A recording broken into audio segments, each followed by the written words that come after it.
TNGO నేతల మజాకా ప్రమోషన్లు వస్తున్న సంఘాన్ని వీడేందుకు ససయమిరా. టీఎన్జిఓ సంఘం అనేది ఒకప్పుడు ఎంత అద్భుతంగా ఉండేది. దాన్ని తీసుకుపోయి గత కేసీఆర్ ప్రభుత్వంలో పెంట వేసారు. కేసీఆర్కు చెంచాగిరి చేశారు, బాంచగిరి చేశారు, బానిసగిరి చేశారు. ఇప్పుడు కూడా అదే కంటిన్యూ అవుతూ ఉన్నట్టు కనబడతా ఉంది. సో టీఎన్జిఓ పేరును Telangana native government officers union గా మార్చేటువంటి ప్రయత్నం అట. ఉద్యోగ సంఘాలకు ఉన్న ఆస్తులను గుప్పిట్లో పెట్టుకోవాలని వ్యూహం. టీజీఓ సంఘం తీవ్ర అభ్యంతరం. హైకోర్టు నుంచి స్టేటస్ కో. సీఎం కు ఉద్యోగుల నుంచి ఫిర్యాదులు. పేరు మార్పును తీవ్రంగా వ్యతిరేకిస్తున్నటువంటి నాన్ గెజిటెడ్ ఉద్యోగులు అంటూ చూస్తాం. రాష్ట్రంలోని ప్రభుత్వ ఉద్యోగ సంఘాల్లో లుకలుకలు మొదలయ్యాయి. దశాబ్దాల చరిత్ర కలిగినటువంటి తెలంగాణ నాన్ గెజిటెడ్ అధికారుల సంఘం టీఎన్జిఓలో పదవి వ్యామోహం ముదురు పాకాన పడింది.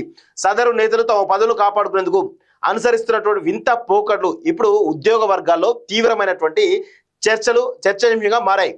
టీఎన్జిఓలో కీలకంగా ఉన్నటువంటి ఒకరికి గెజిటెడ్ ఆఫీసర్ గా పదోన్నతి రాగా మరో ముగ్గురు పదోన్నతులు వచ్చినా తీసుకోవడం లేదు. ప్రమోషన్ తీసుకుంటే గెజిటెడ్ ఆఫీసర్స్ కావాల్సి వస్తుందని, అదే జరిగితే సంఘాన్ని వీడాల్సి వస్తుందని ఏకంగా పదోన్నతులు కూడా వాయిదా వేసుకున్నాం.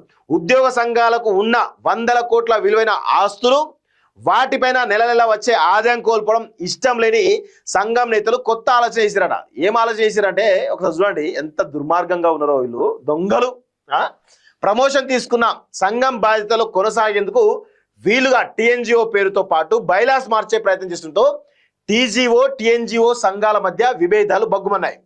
సో ఇంకా చూడండి, టీఎన్జిఓ ఉద్యోగ సంఘాలన్నీ కలిసి జేఏసీగా ఉన్న విషయం తెలిసిందే. వివిధ సందర్భాల్లో ఉద్యోగ సమస్యపై ఏకతాటిపైకి వచ్చి ప్రభుత్వం ద్వారా డిమాండ్లను సాధించుకున్నారు. కానీ ఈ ఇష్యూపై ఈ 2 సంఘాలు చీలిపోయాయి. అదే సమయంలో రెవెన్యూ డిపార్ట్మెంట్లోని సంఘాలు, మరికొన్ని ఇతర సంఘాలు ప్రత్యేకంగా లచ్చిరెడ్డి ఆధ్వర్యంలో ఉన్నాయి. ఆయన కూడా ఉద్యోగులు జేఏసీ చైర్పర్సన్ గా ప్రకటనలు ఇస్తున్నారు. దీంతో ఉద్యోగ సంఘాలని పూర్తిగా ఎవరికి వారే అన్నట్లుగా తయారయ్యారనే చర్చ మొదలైంది. ఇలాగే కొనసాగితే తమ సమస్యల పరిష్కారంలో ఇబ్బందులు తప్పనే ఆందోళన ఉద్యోగ వర్గాల్లో వ్యక్తమవుతుంది. సో ఇక్కడ ఏమైంది, గతంలో కేసీఆర్ హయాంలో ఉన్నప్పుడు ఆ మమతా చౌదరియా లేకపోతే రాజేందర్ రెడ్డి అంటూ కేసీఆర్కు బాంఛన గీశారు. సో ఇప్పుడు లచ్చిరెడ్డి ఆధ్వర్యంలో రేవంత్ రెడ్డికి బదిలీ చేస్తూ ఉన్నారు.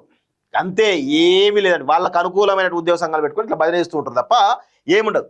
పదవులు కావాలి, ప్రమోషన్లు ఉండాలి. టీఎన్జిఓలో ఉండి పదోన్నతి పొందితే గెజిటెడ్ అధికారిగా టీజీఓ సంఘంలోకి మారాల్సి ఉంటుంది. ఈ నిబంధనల ప్రకారం సంఘాన్ని వీడాల్సి ఉన్న ఆ కుర్చీని వదలడానికి కుట్రకు తెరలేపారు. తెలంగాణ నాన్ గెజిటెడ్ ఆఫీసర్స్ పేరులోని నాన్ గెజిటెడ్ పదాన్ని తొలగించి దాని స్థానంలో నేటివ్ గవర్నమెంట్ అనే పదాన్ని చేర్చి తెలంగాణ నేటివ్ గవర్నమెంట్ ఆఫీసర్స్ టీఎన్జిఓగా మార్చాలని చూస్తున్నారు. తద్వారా అబ్రివియేషన్ మారకుండా గెజిటెడ్ హోదాలను పెత్తనం చెలాయించవచ్చనే నేతల వ్యూహం ఉద్యోగ వర్గాల్లో దుమారం రేపుతుంది.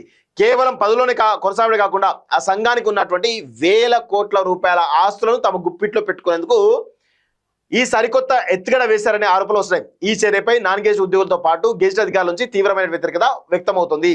ఈ పేరు మార్పు బైలాస్ సవరణ ప్రయత్నాలపై తెలంగాణ గెజిటెడ్ అధికారుల సంఘం తీవ్ర అభ్యంతరం వ్యక్తం చేస్తూ హైకోర్టును ఆశ్రయించింది. గెజిటెడ్ అధికారుల సంఘం గెజిటెడ్ అధికారులుగా మారిన వారు టీజీఓలో చేరాలి తప్ప పాత సంఘం నియమ నిబంధనలు తమకు అనుకూలంగా మార్చుకోవడం చట్టవిరుద్ధమని వాదించింది. దీనిపై విచారణ జరిపిన హైకోర్టు జీవో ఎంఎస్ నెంబర్ 264 విరుద్ధంగా వ్యవహరించడంపై ఆగ్రహం వ్యక్తం చేసింది. తదుపరి ఉత్తర్వులు వచ్చే వరకు యథాతథ స్థితిని కొనసాగించాలని రాష్ట్ర ప్రభుత్వ ప్రధాన కార్యదర్శి అధికారుల కమిటీని ఆదేశించింది. నిబంధనలకు భిన్నంగా గెజిటెడ్ అధికారులు నాన్ గెజిటెడ్ సంఘాల్లో సభ్యులుగా ఉండకూడదని కోర్టు స్పష్టం చేసింది.